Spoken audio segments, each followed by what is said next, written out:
वंदे मातरम ये सिर्फ केवल राजनीतिक आजादी की लड़ाई का मंत्र नहीं था। सिर्फ हम अंग्रेज जाए और हम खड़े हो जाए, अपने राह पर चले, इतने मात्र तक वंदे मातरम प्रेरित नहीं करता था, तो उससे कहीं आगे था। आजादी की लड़ाई इस मातृभूमि को मुक्त कराने का भी जंग था।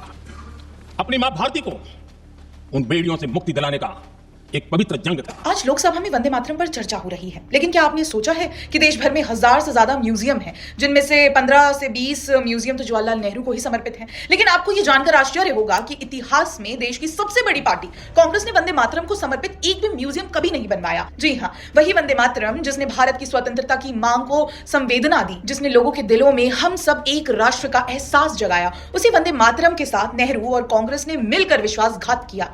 कैसे, आइए आपको बताते हैं। अब देखिए, हमारे नेहरू जी, इंदिरा जी और अन्य नेताओं के नाम से कई संग्रहालय आपको मिल जाएंगे, लेकिन उस गीत और उस आंदोलन के लिए जिसने भारत को राष्ट्र के रूप में महसूस कराया, उसका एक भी यादगार संस्थान नहीं है। बंकिम चंद्र चट्टोपाध्याय स्वतंत्रता सेनानी, विद्वान, उनके योगदान की स्मृति के लिए कोई राष्ट्र स्तर का म्यूजियम नहीं है। ये सोचने वाली बात है कि जब वंदे मातरम वास्तव में आजादी की लड़ाई का एक शक्तिशाली जागरण गीत था, जब देश आजाद हुआ, संविधान बना, सरकारें बनी, उन वर्षों में कांग्रेस द्वारा कोई ऐसा कदम क्यों नहीं उठाया गया जिससे इस गीत और इसके इतिहास को सुरक्षित किया जा सके, सम्मानित किया जा सके? इसका सबसे बड़ा कारण नेहरू की तुष्टीकरण वाली राजनीति मानी जा सकती है, जिसके बारे में आज प्रधानमंत्री मोदी ने भी अपनी स्पीच में कही। मैं नेहरू जी का कोट पढ़ता हूं। नेहरू जी कहते हैं, मैंने वंदे मातरम गीत का बैकग्राउंड पढ़ा है।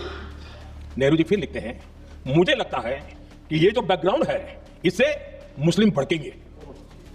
साथियों, इसके बाद कांग्रेस की तरफ से बयान आया कि 26 अक्टूबर से कांग्रेस कार्य समिति की एक बैठक कोलकाता में होगी, जिसमें वंदे मातरम के उपयोग की समीक्षा की जाएगी। बंकिम बाबू का बंगाल, बंकिम बाबू का कोलकाता, और उसको चुना गया और वहां पर समीक्षा करना तय किया, ताकि मुस्लिम नाराज ना हो जाएं, इसलिए देश की सो कॉल्ड सबसे बड़ी कांग्रेस पार्टी के वरिष्ठ नेता ने वंदे मातरम का विरोध करना सही समझा। ऐसे में वंदे मातरम का ये सरकार म्यूजियम बनाती बहुत दूर की बात है। अब आज जब नरेंद्र मोदी जैसे नेता वंदे मातरम और उनकी विरासत की बात कर रहे हैं, तो ये सिर्फ एक भाषण नहीं, ये एक पुनर्स्थापना का अवसर है। वंदे मातरम म्यूजियम केवल गुजरात में बनाया गया, वो भी भाजपा सरकार द्वारा, मगर कांग्रेस द्वारा कभी भी ये कदम नहीं लिया गया, जबकि जरूरत थी कि इस गीत से लाखों स्वतंत्रता सेनानियों के बारे में लोग जाने, मगर कांग्रेस ने यह कभी भी होने नहीं दिया। इसलिए प्रधानमंत्री मोदी आज वंदे मातरम को वो पहचान देने की कोशिश कर रहे हैं जो कांग्रेस कभी ना दे सकी।